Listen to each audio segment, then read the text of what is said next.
और यकीन करें कि एथियस्ट हमारे यहाँ, अल्लाह माफ़ करे, आजकल एक्स मुस्लिम्स के कुछ चैनल्स बने, हमारे बच्चों के दिमाग ख़राब कर रहे हैं, वो डाउट्स डाल रहे हैं अल्लाह के बारे में, अल्लाह की एग्जिस्टेंस के बारे में। एक इलामा इकबाल का एक कोट काफ़ी है, शेर नहीं है वो, उनका कोट है।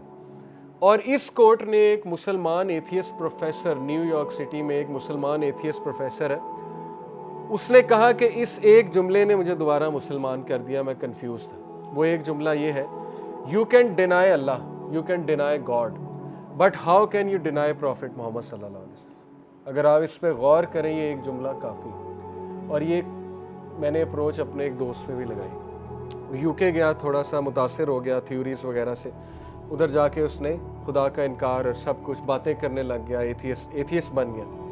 तो वो मुझसे जब मिला, मुलाकात की, मैंने कहा अच्छा चलो अल्लाह, उसने कहा नहीं अल्लाह का प्रूफ नहीं। मैंने कहा ठीक हो गया, क्या कोई इंसान आया था तारीख में जिसका नाम मोहम्मद था सल्लल्लाहु अलैहि वसल्लम, उसका एम्पेरिकल एविडेंस मौजूद है? उसने कहा हाँ। मैंने कहा कहाँ है? कहता वो तो उनकी तो कब्र है।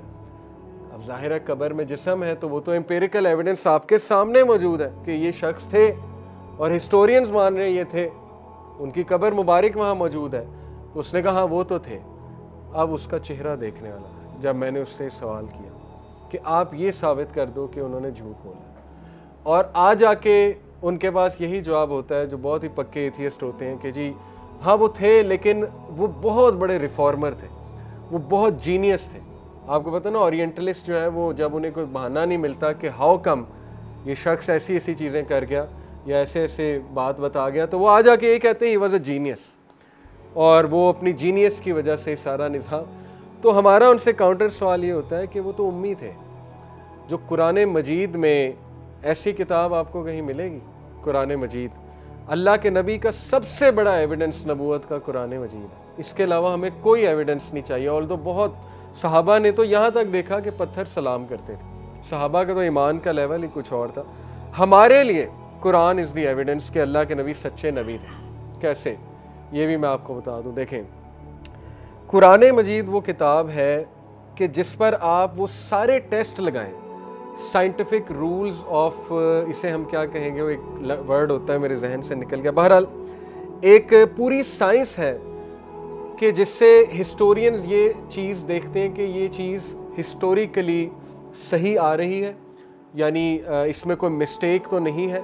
कुरान मजीद पे हम 3 टेस्ट लगा कर देखते हैं, ठीक है। मैं अभी आपको ये भी बता दूं ताकि आप लोगों को ये नॉलेज भी आ जाए कि एथियस्ट से बात कैसे की जाती है। देखें, सबसे पहले हम एथियस्ट से ये बात करते हैं कि ये ऑल दो सीरा क्लास है, लेकिन इसमें मैं ये डिस्कशंस करता रहूँगा क्योंकि हम बड़े ख़तरनाक दौर में, आप लोगों का ईमान बढ़ाने के लिए ऐसी बातें आपको पता होनी चाहिए, ठीक है ना।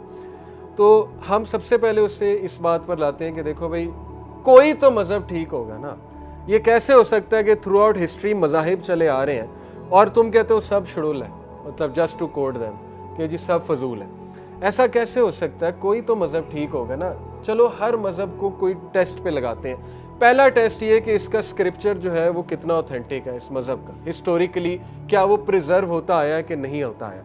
और भी बड़े टेस्ट हैं कि क्या इस मज़हब का जो कॉन्सेप्ट ऑफ गॉड है वो गार्बल्ड है या बड़ा एक पावरफुल कॉन्सेप्ट ऑफ गॉड दे रहे हैं। जैसे ग्रीक गॉड्स हैं, आओ उस पर टेस्ट लगाते हैं। वो ज़ीउस जो है वो कैसा गॉड है? उसका अपना बेटा उसे धोखा दे जाता है, उसे पता भी नहीं लगता। वो कैसा गॉड है कि उसकी अपनी बेटियां उसके खिलाफ साजिश कर रही। ये कौन सा गॉड हुआ? ये गॉड नहीं है, ये पता नहीं शयातीन को उन्होंने समझ लिया खुदा, या शयातीन ने उन्हें को धोखा दिया, या एंजल्स को पता नहीं खुदा बना लिया। लेकिन खुदा तो ऐसा नहीं होता। बाइबल पे लगाएं ये टेस्ट। हज़रत ईसा को वो खुदा कहते हैं। हज़रत ईसा तो खाते थे, पीते थे। हज़रत ईसा जो है वो तो इन्हीं के मुताबिक सूली पे लटकाया गया। हम तो नहीं मानते, लेकिन कहते हैं सूली पे लटकाया गया। तो गॉड इतना पावरलेस कैसे हो गया? क्या गॉड के पास कोई और तरीका नहीं था ह्यूमन बींग्स के सिन्स फॉरगिव करने? वो कहते हैं नहीं, ये ओरिजिनल सिन जो है वो उसको फॉरगिव करने गॉड खुद आया और उसने कहा कि मैं अपनी कुर्बानी खुद दूंगा क्योंकि मिस्टेक मेरी थी। आपको पता ना, क्रिश्चियनिटी का फलसफा ये है कि अल्लाह से नाउज़ुबिल्लाह मिस्टेक हुई ह्यूमन बीइंग को बना के। ये बाइबल की आयत है। बाइबल में लिखा हुआ है then God repented for what he did. क्या गॉड खुद ही रिपेंट कर सकता है? किससे रिपेंट करेगा गॉड? फिर बाइबल में लिखा हुआ है कि गॉड नीचे आया और डेविड से, या मेरे ख्याल हज़रत उज़ैर से, हज़रत याकूब से, जेकब से डेविड ने रेसलिंग की और गॉड हार गया। जेकब से गॉड ने रेस्लिंग, गॉड हार गया और उसके बाद गॉड ने जेकब को जो है वो प्रॉफिट बना दिया और कहा कि तुम इस लायक हो। मतलब किस तरह की बातें आप लोगों को पढ़ा रहे हैं। फिर बाइबल में ये भी लिखा हुआ है कि God slept as if he was drunk, मतलब टुन होके गॉड सो गया, नाउज़ बिल्लाह ना। तो क्या मौकरी आप बना रहे हैं गॉड की, क्या सिखा रहे हैं आप अपनी जनरेशन को। इसीलिए वेस्ट क्यों क्रिश्चियनिटी को उन्होंने तर्क कर दिया, सेकुलरिज्म की तरफ क्यों गया है वेस्ट, कभी आपने सोचा? क्योंकि क्या लिखा हुआ है बाइबल में, सारी तो नॉन साइंटिफिक बातें, कॉन्ट्राडिक्शंस इतनी ज़्यादा है। फिर गॉड का आपने क्या प्रैक्टिकलिटी दी, कुछ नहीं आपने। और सारी उम्र चर्च ने जो है वो लोगों को पीसा है अपने किंग के साथ मिल के। चर्च जो है वो ज़ाहिर है करप्ट हो गया और किंगशिप को जो है वो डिवाइन करार दे दिया और किंग जो है वो बस लोगों से टैक्स लिए जा रहा है। तो ये सारे जुल्म की वजह से वेस्ट के पास एक दलील आई कि जी ये तो मज़ाहिब सारे फजूल। और हमारे एथियस्ट का ये मसला है कि वो वहाँ से नैरेटिव पकड़ता है, वेस्ट से जो मुतनफ़र है, मज़हब से वो मुतनफ़र है और उनके पास रीज़न्स हैं मुतनफ़र होने की। इस्लाम तो उन्होंने कभी पढ़ा ही नहीं।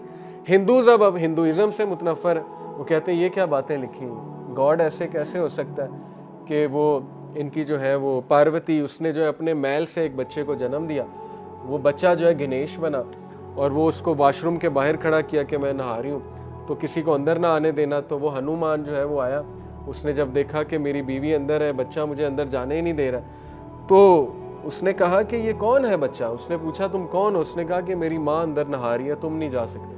उसने कहा हाउ डेयर यू, तुम मुझे मेरी बीवी से रोक रहे हो। उसने जो है उसकी गर्दन उड़ा दी। अब जब वो निकली बाहर तो उसने कहा ये तुमने क्या किया, तो हमारा बेटा था।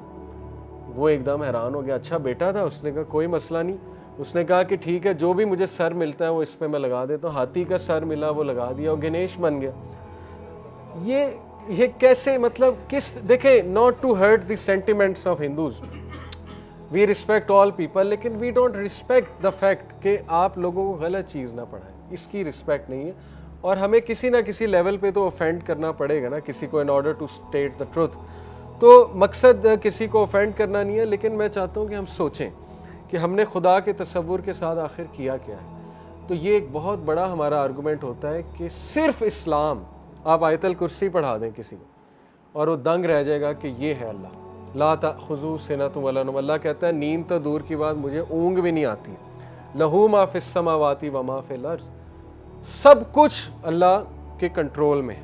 अल्लाह की जो कुर्सी है वो ज़मीन व आसमान पे फैली हुई है और अल्लाह के आगे कोई नहीं टिक सकता। बहुत सी आयात हैं, आप कुरान मजीद को कभी कोट तो करें, वो उनकी आंखों में आंसू आ जाते हैं, लिटरली गोरो, कि ये गॉड है, असल में तो ये अल्लाह है और अल्लाह एक है, तौहीद। तो ये हमारा पहला होता है टेस्ट के आओ सारे मज़ाहिब को इस टेस्ट पे परखते हैं कि गॉड की टीचिंग्स क्या है उनके बारे में। दूसरा हमारा टेस्ट होता है कि स्क्रिप्चर्स कितने प्रिजर्व्ड हैं। आओ साइंटिफिक जो है वो रूल्स लगाते हैं। आप इस्लाम के पुराने सहीफ़े लाएं, सबसे पुराने 13 सदी पुराने, जो टर्की के म्यूज़ियम में, आप उन पे रेडियो का